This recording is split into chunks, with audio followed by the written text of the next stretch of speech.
Hola, buenas noches. Gracias por estar con nosotros en un nuevo programa de Conexión Productiva. Estamos hoy día a miércoles 20 de septiembre. Agradecemos que nos hayan esperado. Como siempre, un programa que sí tiene que ver y está conectado con lo que ocupa hoy día al área y al sector empresarial, pero también a la comunidad en general. Hoy día tenemos un programa y un invitado especial, como lo han sido en los programas anteriores. Vamos a conversar sobre un tema que es súper atingente y que seguramente se va a vincular a lo que es el desarrollo empresarial en Magallanes, dado la temática de hoy día. Vamos a ponerle el siguiente nombre: de una empresa familiar a una empresa profesional, que podría generar cierta discusión, pero que vamos a ir clarificando en el transcurso del programa con un gran invitado, un amigo también, Esteban Tafra Ros, ¿no es cierto? Él es académico, consultor y asesor de empresas, con mucha experiencia, ha ocupado cargos gerenciales y es máster en administración de empresas. Así que de este tema, ¿no es cierto?, y de otros del ámbito empresarial, vamos a estar conversando en el transcurso del programa.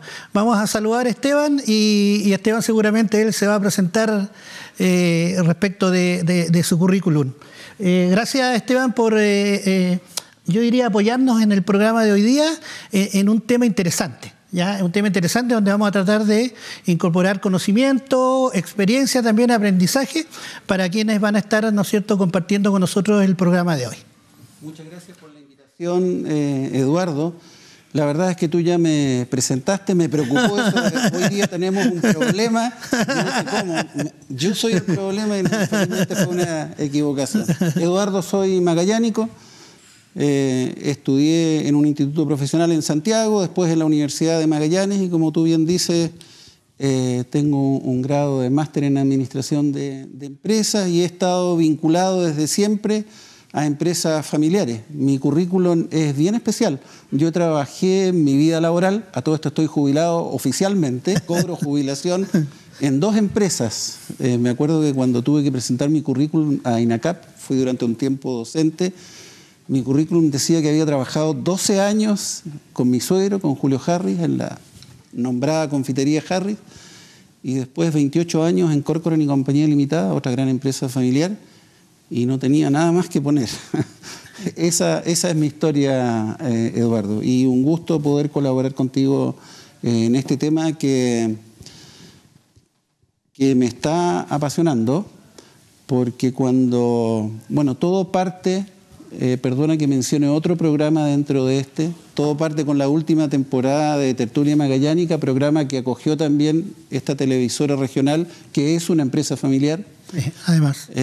Y tuvimos una sección que se llamaba Herederos, donde buscábamos conversar con personas que habían recogido postas empresariales de padres o abuelos. Y ahí me pareció interesante ir un poco más allá en esto de las empresas familiares y coincide con tu interés en el tema. Perfecto, Esteban.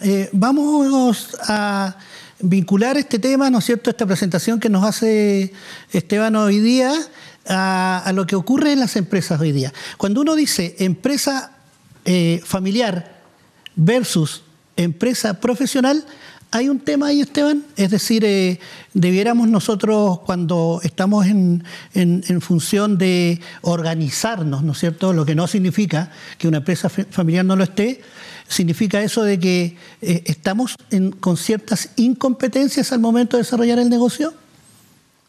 No sé si es tan así, Eduardo. Hay grandes empresas familiares donde su fundador sigue hoy día al frente de ellas con singular éxito. A mí me parece que el mayor problema que tienen hoy día las empresas familiares, a veces de primera generación, es cómo interesar a los hijos que sean los continuadores de la actividad del papá. Y muy de la mano con aquello es darse cuenta que los hijos no están preparados o no están interesados, y viene el otro tema de profesionalizar esa empresa en la cual el dueño, el fundador, es, entre comillas, el patrón de fondo, porque dirige, esto se incluso en la academia se dice que en los estilos gerenciales, ¿no es cierto?, de las empresas familiares puede pasar eso, y en la eventualidad de que la familia no quiera integrarse, tiene que recurrir a profesionales externos, y eso no sé si es incomodidad, si resulta un dolor o un problema para quien ha estado siempre llevando él solo el negocio y tiene que acoger a profesionales que se formaron en distintas áreas y que no es que quieran ponerle sus improntas, sino que traen sus recetas de éxito, las experiencias que entrega la academia, qué sé yo, y a veces chocan con esto. Me parece que por ahí va el tema de las empresas familiares, de algunas, porque hay otras que resultan exitosas y que van haciendo estas transiciones y se profesionalizan, ¿cómo se llama?, de buena forma. Tú estuviste durante mucho tiempo en otra consultora, ¿no es cierto?, y estuviste trabajando con empresas y asesorando en este tema.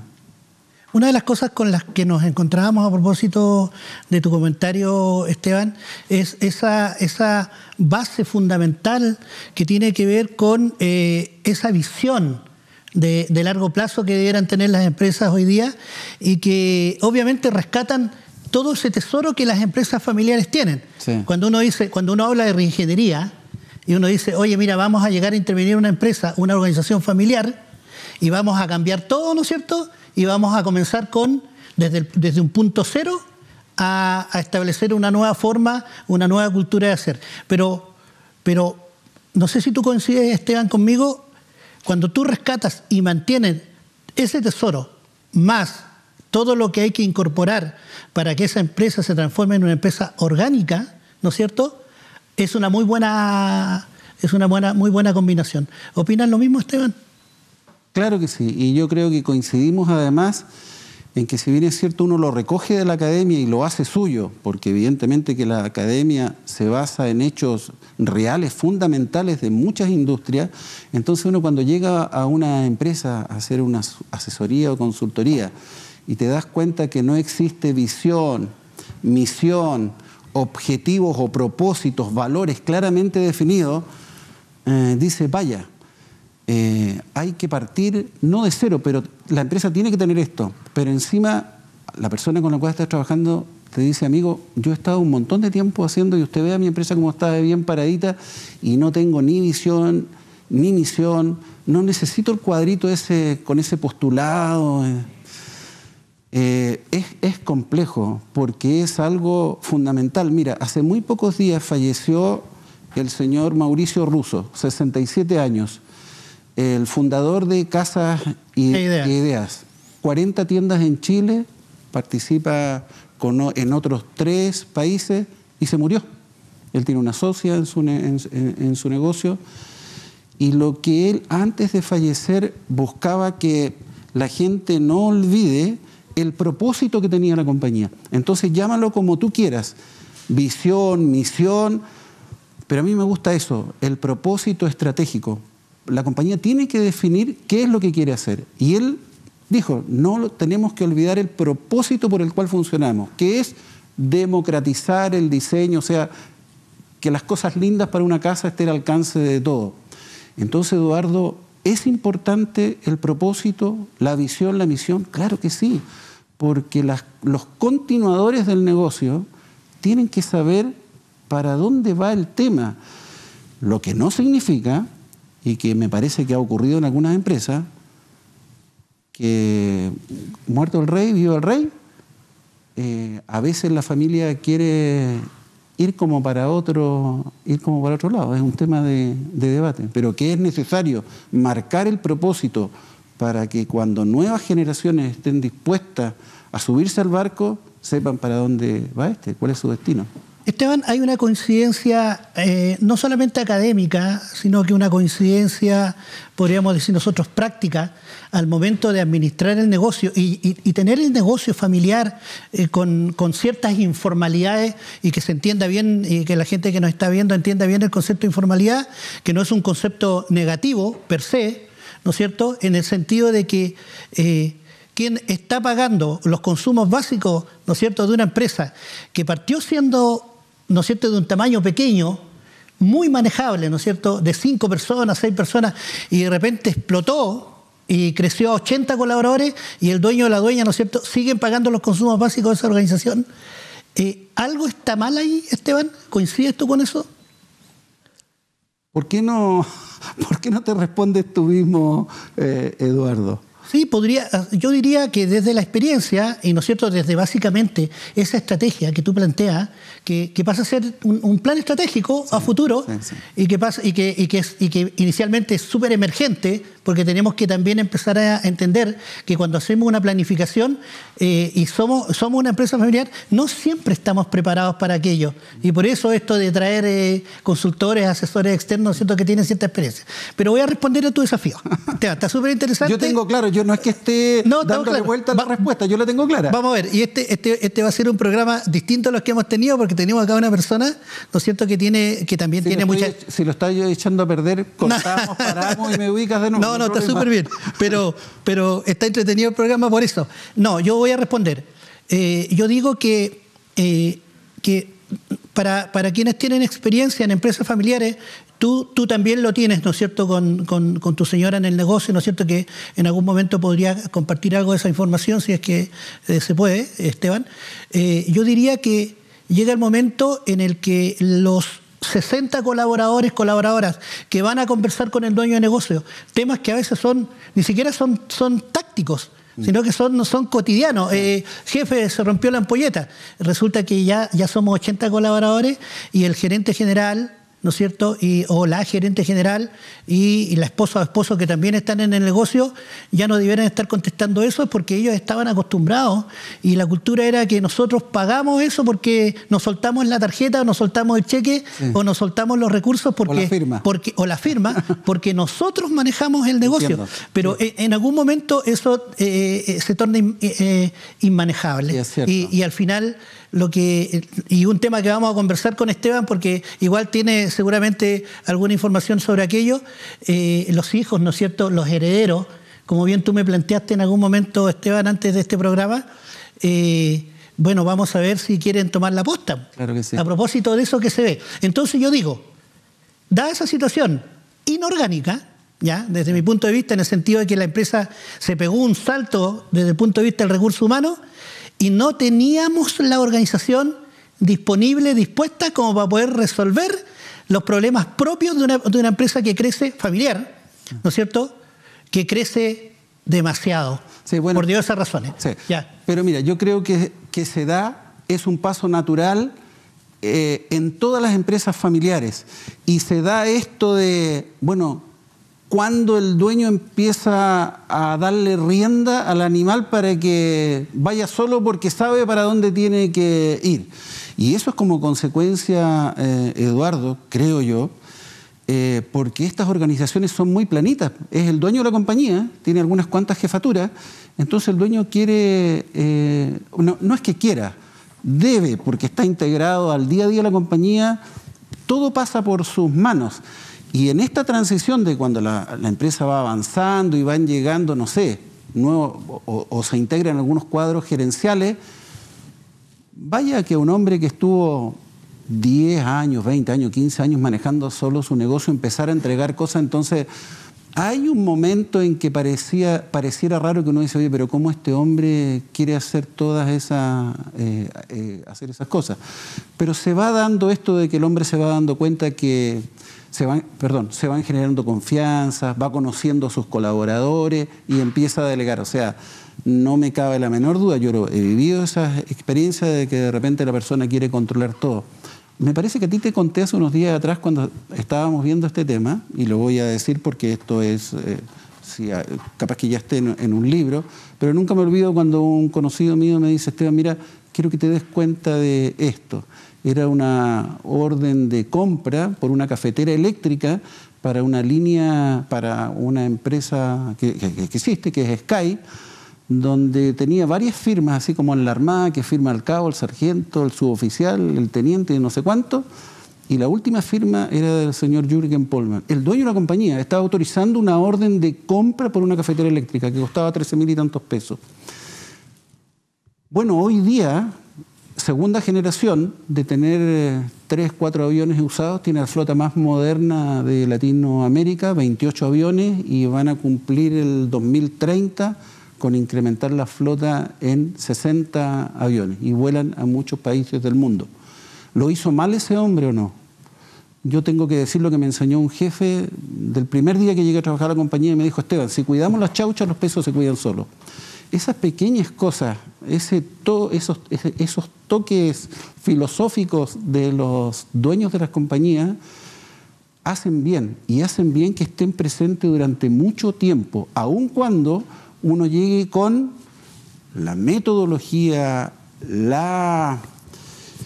los conocimientos que te entrega la academia, porque hay muchas cosas, Eduardo. Yo estudié de viejo en la Universidad de Magallanes para cumplir con los requisitos que tenía para mi máster, y yo me daba cuenta que lo que me enseñaban en la universidad, que lo escribió tal o cual autor, no era tan válido en algunas empresas.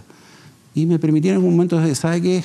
Yo soy el que peino cana acá, y permítame que le diga que no siempre pasa eso. En el magíster tenía un profesor que, cuando defendía mis casos, aparecía con literatura, que si en algún momento decía, porque Tom Peters o Jeremy McCarthy o no sé quién dijo tal o cual cosa. El profesor pescaba los libros y lo estaba al tacho de basura. Me decía: Esteban, lo que usted piense, de acuerdo a su experiencia, esto, lo otro. Entonces, no podemos desconocer que la valía de los fundadores o quienes han estado día a día construyendo las compañías son importantes hasta el último momento de sus días, y cada vez que sean necesarios, aun cuando a los jóvenes que llegan a integrarse a la empresa les parezca un poco raro. ¿Cómo este hombre anda metido en esto?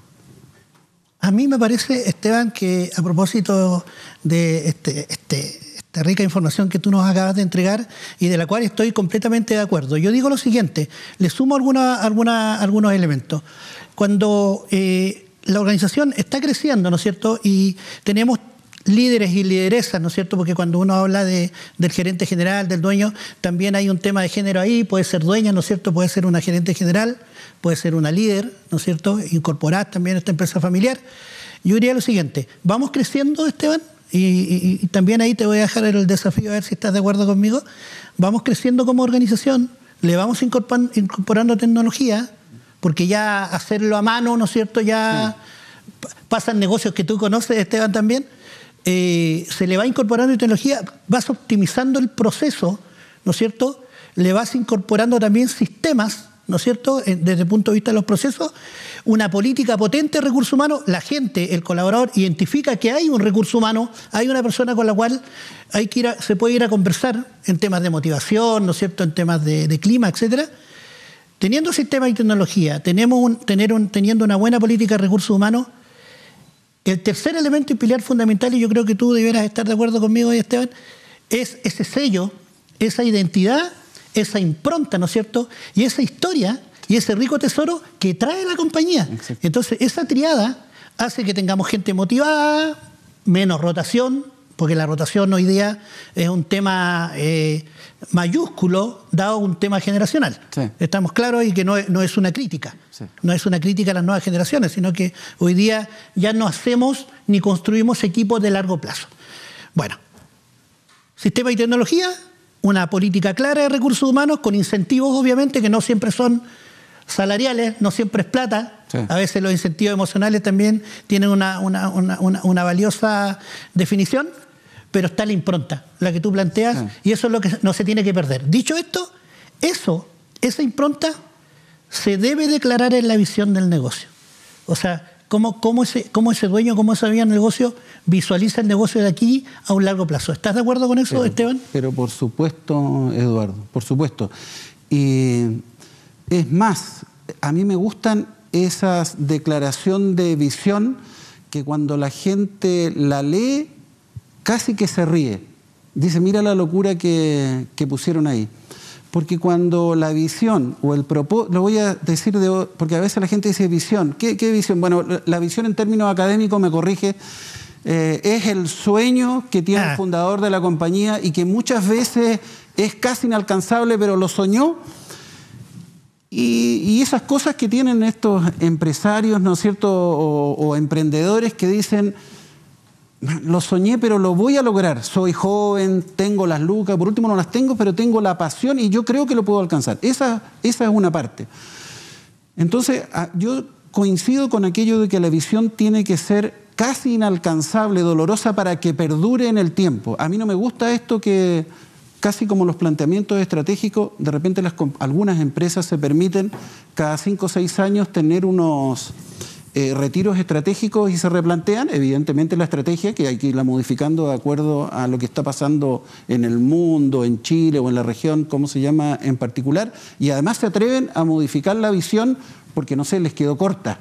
A mí no me gusta eso. Yo creo que tiene que ser un sueño referido a la industria o al negocio donde uno está, casi inalcanzable, porque es un mejor motivador para los que entran. Dice, cuando lo lee, dice, vaya, estos son de los míos, estos sueñan en grande como cualquiera, ¿me entiendes? O sea, yo creo que es fundamental que la visión, o lo voy a cambiar para que se entienda mejor todavía, el propósito que tiene el dueño de la compañía sea potente. ¿Para qué? Para que encauce su pasión, o a su pasión sume la de sus colaboradores. Eso es fundamental. Y mucha gente, Eduardo, ahí yo creo que tú coincides conmigo, como que se ríe esto cuando tú le dices, bueno, tenemos que empezar de lo primero, con una visión y una misión, y tú les presentas y dices, mire, la visión, tómese unos días, y usted ya sabe de qué se trata y plantéela. A mí me ha tocado algunas empresas pequeñas en las cuales me dice, ¿y por qué no me la hace usted? Yo le digo, ¿sabe? Yo de 1000 amores se la haría, pero no se puede. La visión es su sueño, señor. Usted tiene que hacerla y démosle una vuelta. Pero es fundamental, Eduardo, fundamental. Fíjate, Esteban, estamos coincidiendo. Hasta ahora estamos con Esteban en puras coincidencias. No hicimos reunión de pauta. No venimos de acuerdo. Oye, acá hay un mix entre Conexión Productiva y ¿cómo se llama el programa tuyo? Y Tertulia Magallánica, ¿ya? Así que vamos a hacer este mix. Rodrigo... Perdón, déjame aterrizar algo. Qué bueno que dijiste eso. Perfecto. La gente tiene que saber que entre el 70 y el 90% de las empresas del mundo son de corte familiar. En Chile hay del orden de 200.000 empresas que son de corte familiar. Y de repente la gente piensa en un negocio familiar, el negocio de la esquina, esto, lo otro, o bien si lo aterrizamos, no sé, Buce Fernández, Hostería Las Torres, Aerovías DAP, Bilicic, Simunovich, Recasur, Crosur, por nombrar cómo se llama alguno.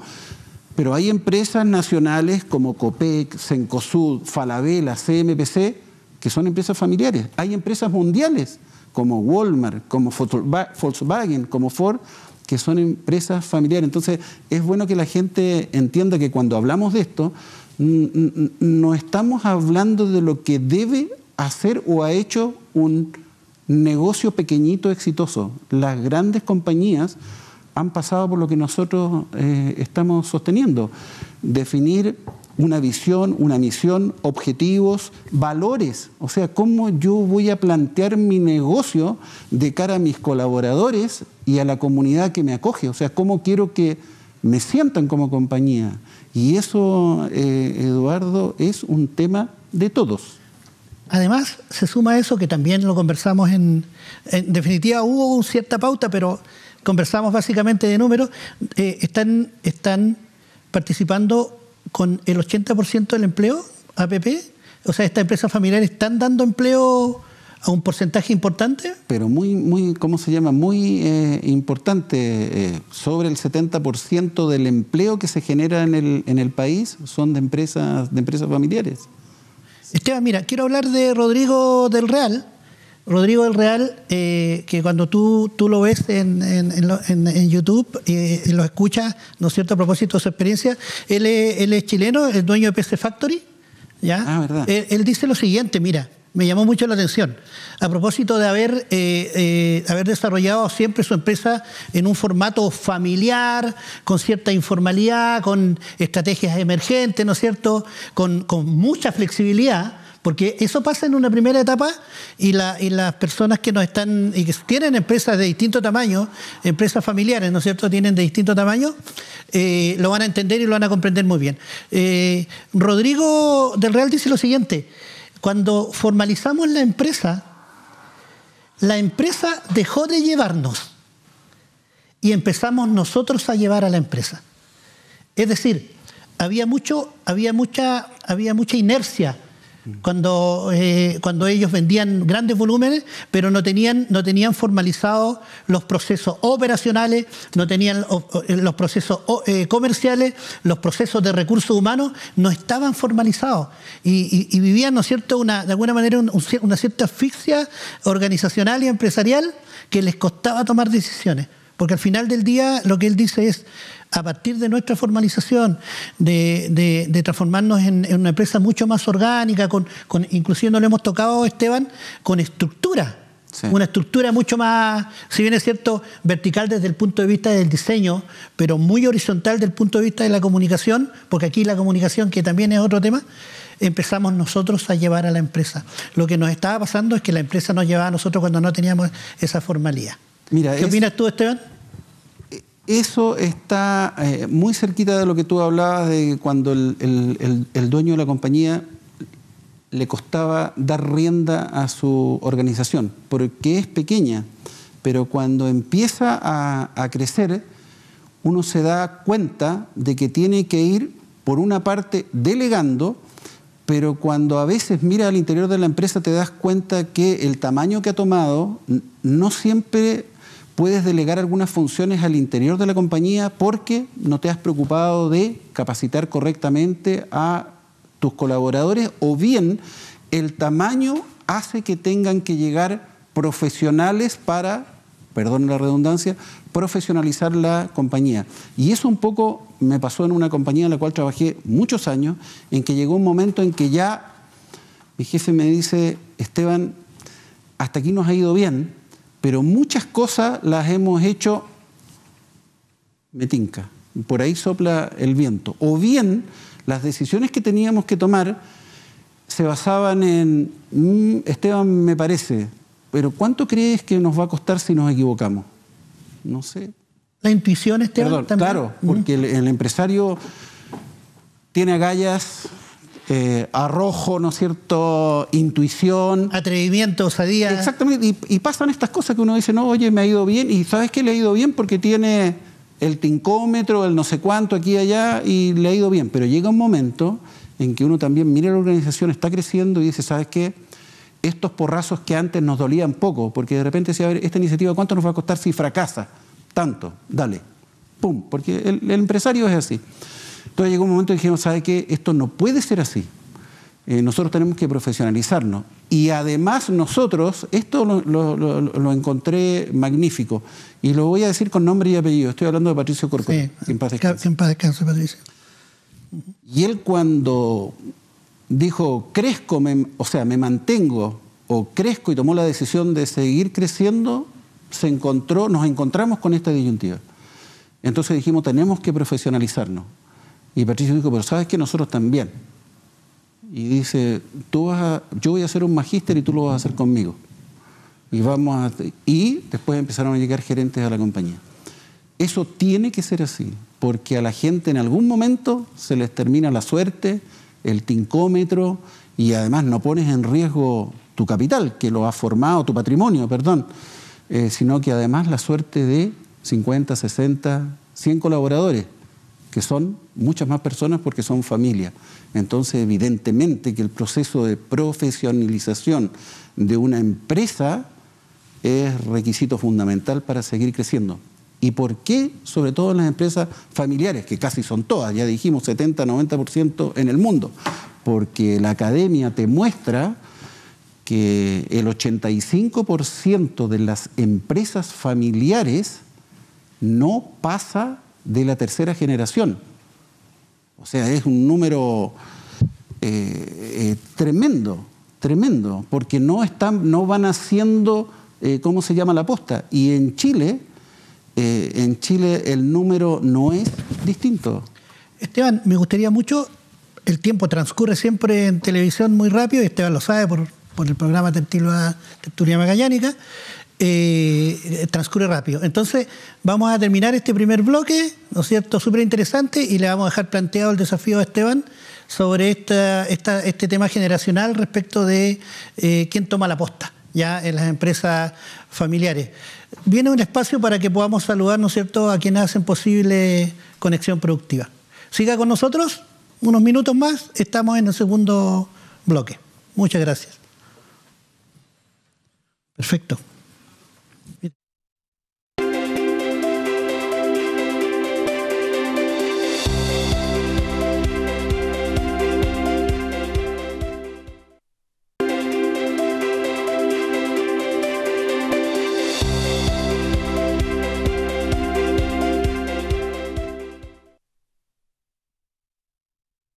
Bien, estamos de regreso ya al segundo bloque de Conexión Productiva con un interesante tema y también un interesante invitado, ¿no es cierto?, Esteban Tafra Ross.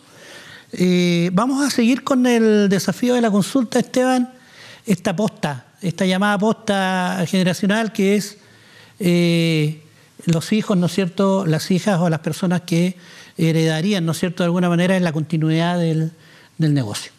¿Qué nos puedes decir de eso, Esteban? Yo sé que tú has estado recabando información.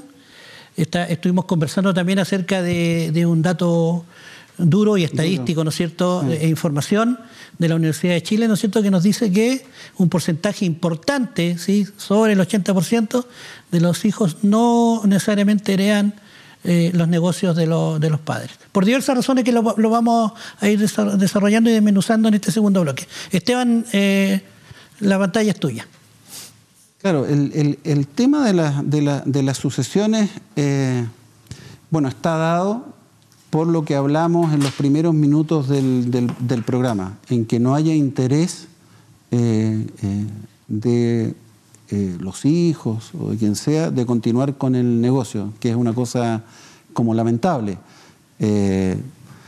Yo no tengo ni un mérito en lo bien que ha llevado la óptica de Maribel, mi santa mujer. Pero ella en algún momento se enfrentó al dilema de tener que conversar con nuestras hijas a ver cuál de las dos podía recoger la posta para continuar con la óptica. Y ninguna se interesó. Una se fue por el lado de la educación parvularia y la otra por diseño y vestuario. Eso es un dolor y una tristeza tremenda por parte del fundador de la actividad. Pero una alegría como padre de que le permitimos a nuestras hijas estudiar lo que ellas quisieran y sean felices, que es lo que uno también, busca en la familia, aparte de los recursos de subsistencia. Bueno, ahí hay un problema, que alguien no quiera continuar. Felizmente una de nuestras hijas, después que se dio una vuelta y terminó una profesión, sola llegó y dijo: mamá, me gustaría apoyarte algún día, voy a estudiar óptica. Ella está comprometida ya. Ella está comprometida, no está trabajando hoy día con la mamá, remotamente, es cierto que lo hace, pero ella dijo: cuando tú ya no estés, yo voy a recoger la posta al 100%. Hoy día es una colaboradora. Pero bueno, ¿a dónde voy con esto? Es que es fundamental tratar de que alguien en la compañía te siga. Y ese es otro tema que podemos hablar en otro programa respecto de cómo ir motivando a la familia. Pero lo preocupante es cuando las empresas tienen cierto tamaño, es preocuparse de la sucesión de la compañía. Yo no sé si a ti te ha tocado en tus asesorías, pero yo he conocido a algunos asesores, de hecho ex socios tuyos, que cuando teníamos las primeras reuniones preguntaban: bueno, ¿qué pasa cuando usted se muera? ¿Cómo va a morir si yo tengo 40 y tantos años? No, pero algún día se puede morir, le puede pasar cualquier cosa. ¿O qué pasa si le da una hepatitis, está no sé cuántos días? ¿Cómo están las sucesiones? Cuando las empresas son chiquititas y son planas, si no está el dueño no hay ni firma, ¿no es cierto? Y se crea toda una complicación. Entonces, cuando elevamos el nivel de las empresas, el tema se transforma en algo más complejo. Y hay un dato firme que no más del 50% de las empresas en Chile tiene un plan de sucesión. Y eso mismo hace que en Chile no más del 15% de las empresas puedan pasar a una segunda generación. Mira lo complicado de este tema. ¿Y qué es lo que es un plan de cómo se llama de sucesión? Establecer qué va a pasar cuando no esté el fundador en la primera línea o prácticamente, o no esté lisa y llanamente en la compañía. Entonces es un tema tremendamente complejo. Es pararse de frente y pensar en la sucesión. ¿Qué va a pasar cuando el líder natural de la compañía no esté en ella? Es más, recuerdo que en la empresa en que trabajé anteriormente, uno de los asesores nos propuso diseñar un cuadro de reemplazo en los niveles gerenciales, porque esto no es un tema solamente de qué pasa si no está el dueño de la empresa. ¿Qué pasa si no está Esteban Tafra en la compañía? ¿Quién lo va a suceder? ¿Tiene el elemento de reemplazo, el colaborador capacitado para reemplazarlo? No. ¿Cómo lo va a salir a buscar? A través de esto o lo otro. Son cosas que uno de repente, Eduardo, no es que no las piense. Yo creo que la naturaleza humana, que es miedosa, de repente no quiere pensar en aquello, en que no, oye, todavía nosotros tenemos para rato. Pero es fundamental el establecer dentro de todas las compañías un protocolo ¿cómo se llama?, de sucesión. Es tremendamente importante y sobre todo en las empresas familiares. Hoy día, felizmente, hay cátedras de empresas familiares en casi todas las universidades de Chile. En la previa a este programa me hiciste ver que ya en la Universidad de Magallanes tienen una asignatura en Ingeniería Comercial de empresas familiares. ¿Cómo se llama? Familiares. Y eso es fundamental, o sea, que la gente se dé cuenta de las cosas que pasan en las compañías. Porque, Eduardo, una empresa fundada por una persona que tiene tantos hijos y esa segunda generación se hizo cargo de la compañía. No hay ningún problema. De una u otra forma, lo vamos a ver después, producto de un consejo de familia, de algo bien estructurado, un protocolo de sucesión, o un directorio con personas externas, puede funcionar sin ningún problema. Pero ¿qué va a pasar? Y lo dice la literatura o la academia, cuando aparezcan los primos. Y cuando cada hijo tenga 3, 4 personas, ¿todos van a llegar a la compañía? Porque puede darse el caso de que, no sé, los 2 o 3 hijos encajaron en la compañía. Pero ¿y los 4 hijos que va a tener cada uno, cómo lo van a hacer? Entonces ya la literatura habla de, wow, taxativamente tal vez no me sale, pero la sucesión de primos. O sea, ¿hasta dónde va a llegar este tema? No sé, los primeros primos de cada hijo, esos van a tener acceso, el resto tiene que buscar pega en otra parte porque la vaca lechera no va a dar para todo. Es un tema súper complejo el de la sucesión y muchas compañías se ven asfixiadas por no tener claro este tema mucho antes que ocurran los eventos. Es cierto que hoy día cada vez hay más asesores especializados en empresas familiares, pero este es un tema que no hay que esperar a que ocurran los eventos para desarrollar este tema. Esteban, una de las definiciones para que el telespectador, ¿no es cierto?, entienda de mejor manera lo que estamos conversando, seguramente lo han entendido, una empresa familiar se define como aquella en la que una o más familias tienen el control de las mismas y participan en su gestión, ¿ya? Es decir, un poco lo que nos dice Esteban acá es que en el plano de la gestión se debiera de alguna manera generar una política de recambio. Cuando esa política de recambio no existe, Esteban, lo conversábamos en el break, ¿estamos pensando en la venta de la organización? ¿Se piensa también, te ha tocado vivir esa situación? No, pero sí lecturas o hechos que te presenta la academia, donde tristemente han habido liquidaciones de empresas porque no hay nadie que se haya hecho cargo de la posta. Evidentemente que está en el fundador de la compañía en ir preparando a las personas para un poco estos los cuadros de reemplazo. ¿Es alguien de la familia se puede hacer cargo de esto o tengo que recurrir a una externalidad? A una externalidad que puede ser un gerente general apoyado con un directorio que diga relación con la industria y además con un consejo de familia que está interactuando, porque en este tema de la empresa familiar se da un binomio de realidades, la empresa y la familia. Y esa cosa hay que hacerla conjugar, Eduardo. No necesariamente la familia se puede hacer cargo de la compañía. Hay muchas en que sí lo hacen. Entonces ahí viene este tema de plantearse con mucha anticipación, oye, voy a constituir un directorio externo, ya sea porque no tengo sucesores o para apoyar a los míos. Voy a contar algo que no es una infidencia, no cometo ninguna indiscreción, porque salió en el programa de Tertulia Magallánica cuando invitamos a producto de este tema de buscar herederos, donde participó gente de Hostería Las Torres, de quien ya voy a hablar, Aerovías DAP, que son continuadores de una tradición, Buses Fernández, donde las hijas de Secundino ya están a cargo de esta, y podría nombrar un par de empresas más. Pero en el caso de Hostería Las Torres, Liliana Cusanovic, que ese día estaba con el hijo que es gerente general de Reserva Las Torres, ellos empezaron a profesional, en un caso yo creo que de ejemplo para la región, yo creo sin temor a equivocarme que fueron de los primeros, en los cuales los hermanos fundadores, porque fue el papá de los Kusanovich quien fundó esto, pero la posta la tomaron los hijos y en un momento dado integraron a sus hijos.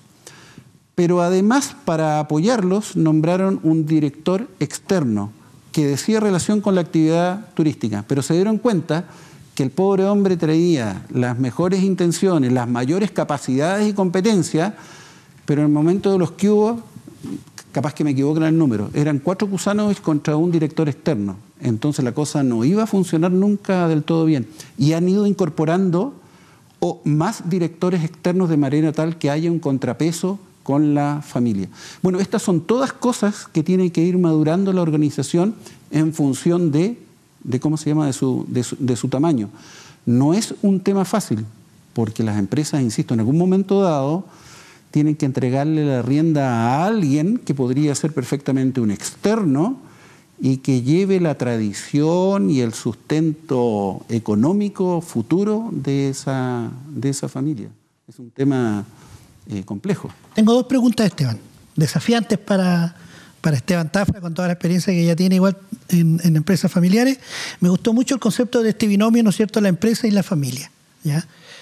Si definimos y establecemos como acuerdo, y acá nos acordamos de Humberto Maturana, ¿no es cierto?, que dice que la única manera de establecer acuerdos es a través de la comunicación, y yo espero que con Esteban podamos establecer ese acuerdo de que en algún momento la empresa y la familia tienden a ser un solo cuerpo en la medida de su organización. O sea, cuando es una empresa netamente familiar, se señala de alguna manera inorgánica porque tiene ciertas conductas, ¿no es cierto?, como la flexibilidad, la estrategia emergente, ¿no es cierto?, la improvisación también, y después van pasando, igual que del capullo a una mariposa, ¿no es cierto?, van pasando un proceso, al final las transforma en empresas y en organizaciones más orgánicas, con más estructura.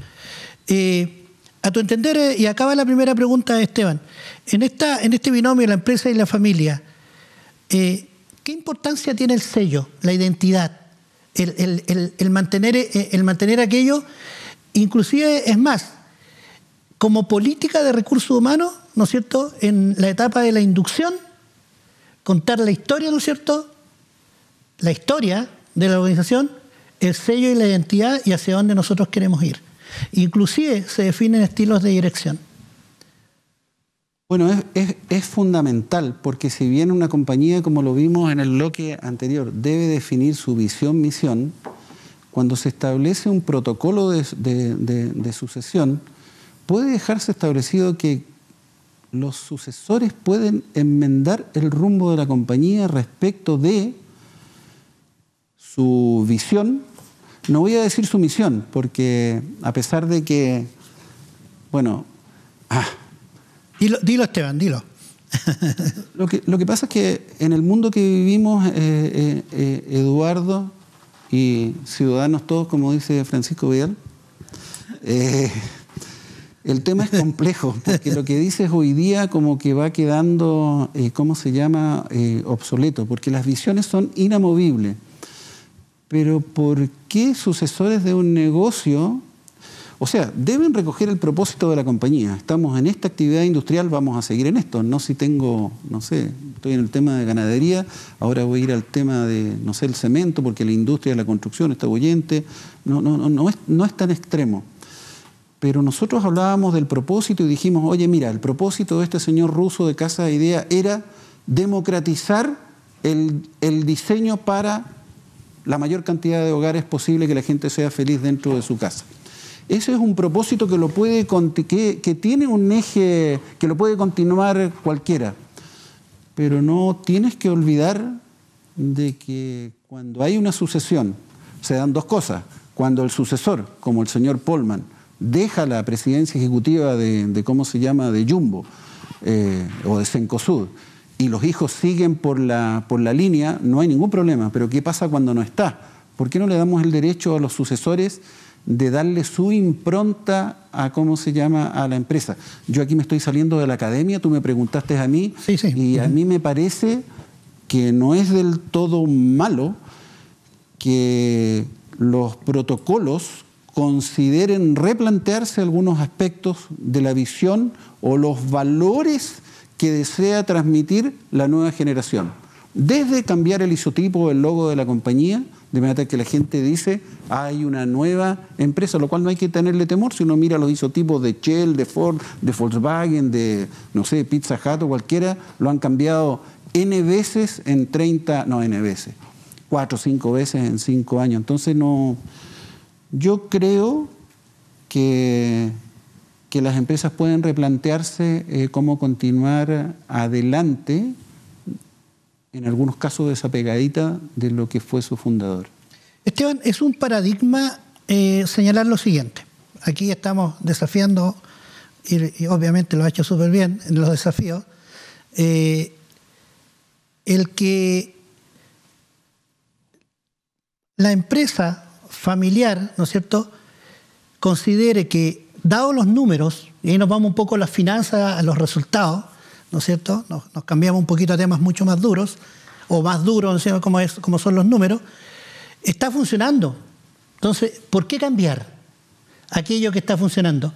Desde tu experiencia, una empresa familiar inorgánica que se transforma en una empresa profesional orgánica, ¿es mucho más rentable?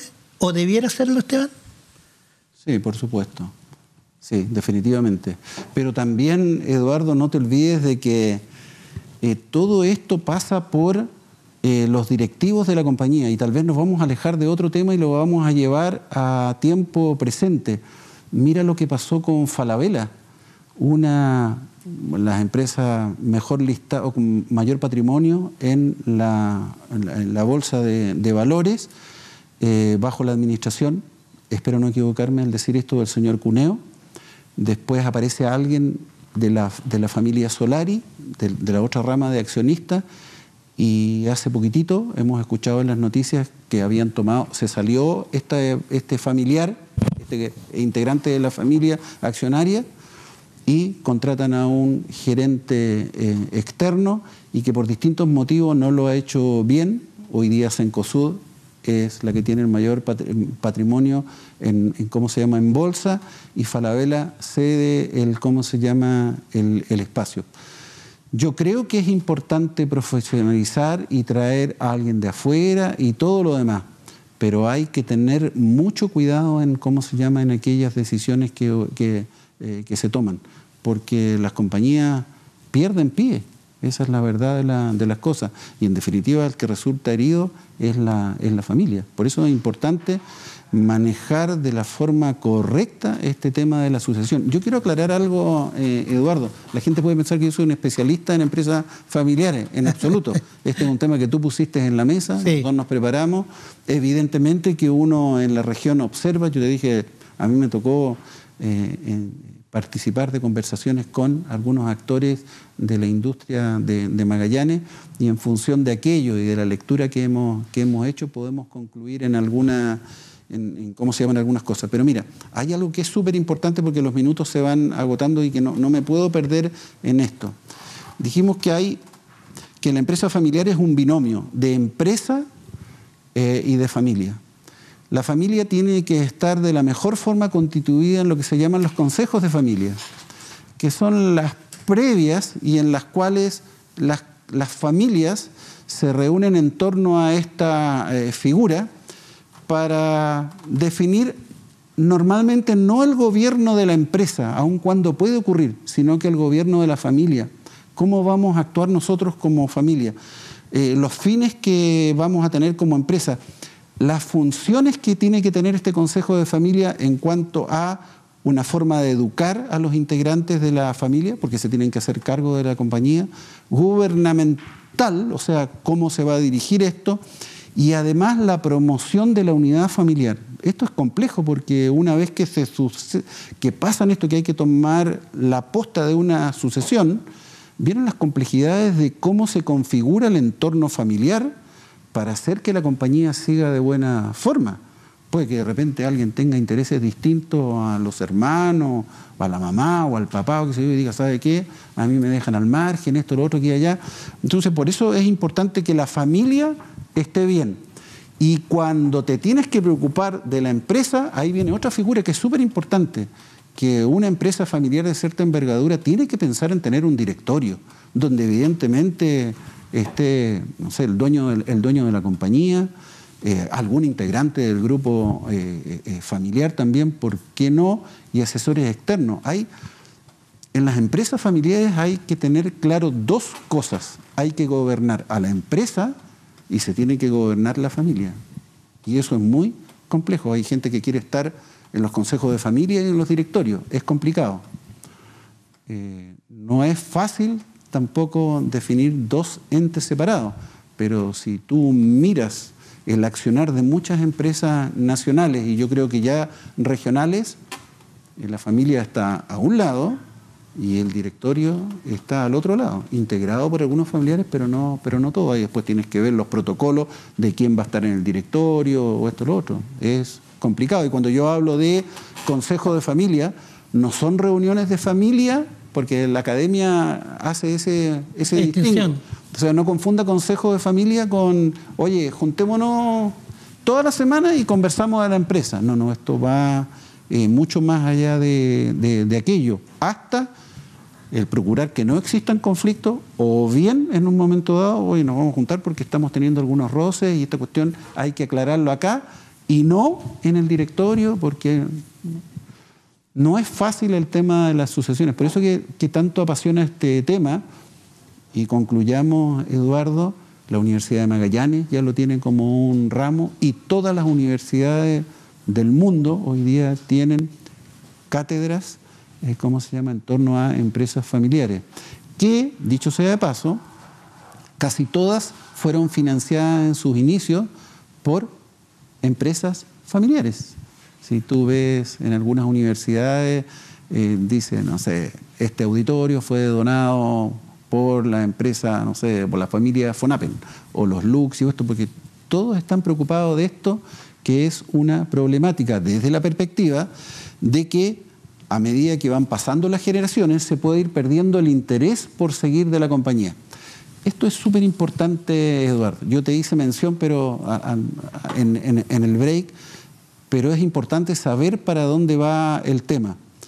Producto de que hoy día los jóvenes estudian en buenas universidades nacionales, viajan al extranjero en rondas de negocio que la familia los empieza a enviar, saben más de idioma, saben cuánto le ha costado al papá levantar la compañía, saben las complejidades que se viven en el mundo de hoy respecto de colaboradores, de personas, de migraciones, que ya tienes que entenderte no con gente de tu nacionalidad, sino que con otros. Las empresas se han complejizado de manera que yo creo que la gente que está fuera de ellas no se imagina cómo. Entonces, ¿qué es lo que está pasando? Lo dice el diario El País de la edición del 13 de septiembre, hace muy poquitito.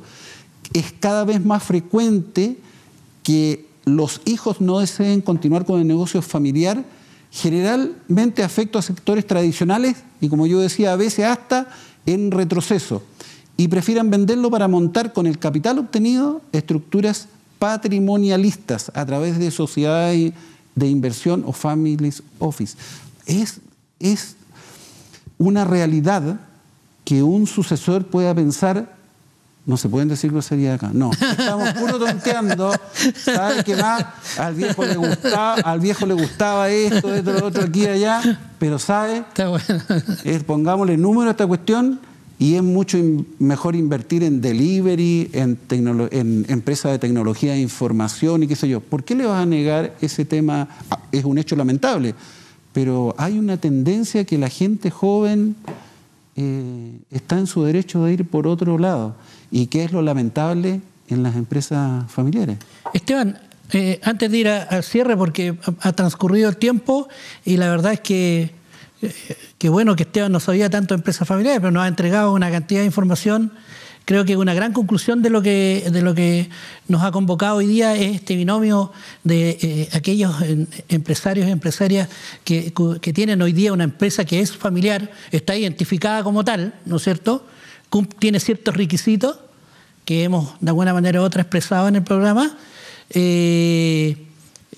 manejan por un lado el tema empresarial con todo lo que ello significa y por otro lado el tema familiar que está en paralelo o está dentro de la estructura. Una última pregunta, Esteban, en función de lo que estábamos resumiendo ahora. Porque tampoco es, podríamos decir lo siguiente, un poco en el cuestionamiento de si es una mala noticia que los hijos hereden o no el negocio.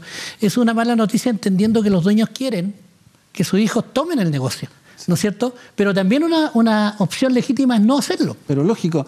Sí, oye, a ver, ¿por qué nacen estos problemas de las sucesiones? Porque los hijos no quieren hacer lo mismo que sus padres. Los han visto trasnochar, perderse cumpleaños, sí, nacimientos, bautizos, porque ha tenido que estar en distintas cosas. Entonces, lo primero es que muchos jóvenes no quieren hacer lo mismo que hacían sus padres. No quieren irse por el camino difícil. Y lo otro, y que es tremendamente importante, y dice relación con esto de que muchos sucesores en algún momento dado hoy día están prefiriendo vender, es porque la gente joven y el que está un poco alejado de los negocios quiere una liquidez inmediata. O sea, quiere... A ver, no liquidez inmediata. Quiere resultados pronto. Quiere que le vaya mejor que a cómo le fue a quien sucede, pero lo quiere rápido. Sí, y la inmediatez en los resultados es una mentira del porte de un buque en el tema comercial o empresarial. Hay mucha gente emprendedores que pretenden que a los meses o al año estén en azules. Extraordinario si eso ocurre, pero eso no es así. O sea, un negocio de repente para estar bien montadito, sin asfixia y estar tranquilo, Eduardo, 4 o 5 años. Sí. Y el problema está en que los sucesores se hacen cargo de una compañía y además quieren mejores resultados rápido. Y esto no es así. Hay dos problemas. Perfecto. Entonces, ya estamos en hora de terminar. Hoy día vamos a partir de la despedida saludando al equipo ITV que hace posible de que técnicamente podamos desarrollar este programa. A Cristian, el director, ¿no es cierto?, del equipo en general. Saludar también a INACAP, un tremendo auspiciador del programa, ¿no es cierto?, Café Camellones, que además aprovecho de inmediato a través de Café Camellones hacer la entrega de un presente que nos envía Café Camellones, todos los programas, ¿no es cierto?, para Esteban. Muchas gracias, soy cafetero. Qué bueno, cafetero. 2 tipos de Café Camellones de regalo para Esteban, ¿no es cierto?, para que pueda compartir con la familia. Le gusta el café. Grado 0, ¿no es cierto?, outdoor, actividades outdoor de la Patagonia, corredora de seguros Obando, ¿no es cierto?, y la consultora Novos, que en consorcio con ITV Patagonia, el canal regional, hacen posible este programa. Así Eduardo, te voy a sacar de toda norma y protocolo del programa y voy a aceptar, te voy a poner un desafío. Me gustaría algún día conversar contigo de docencia, capacitación y eso, un tema que a los dos nos mueve la aguja. Perfecto. No, ese desafío está tomado y también está planteado a nuestros auspiciadores de INACAP, así que me parece que en ese entorno vamos a estar con Esteban Tafra, que también fue docente durante muchos años de esa casa de estudios. Nos despedimos, que tengan una buena noche, gracias por acompañarnos y gracias a Esteban por aceptar la invitación, un tremendo invitado. Buenas noches.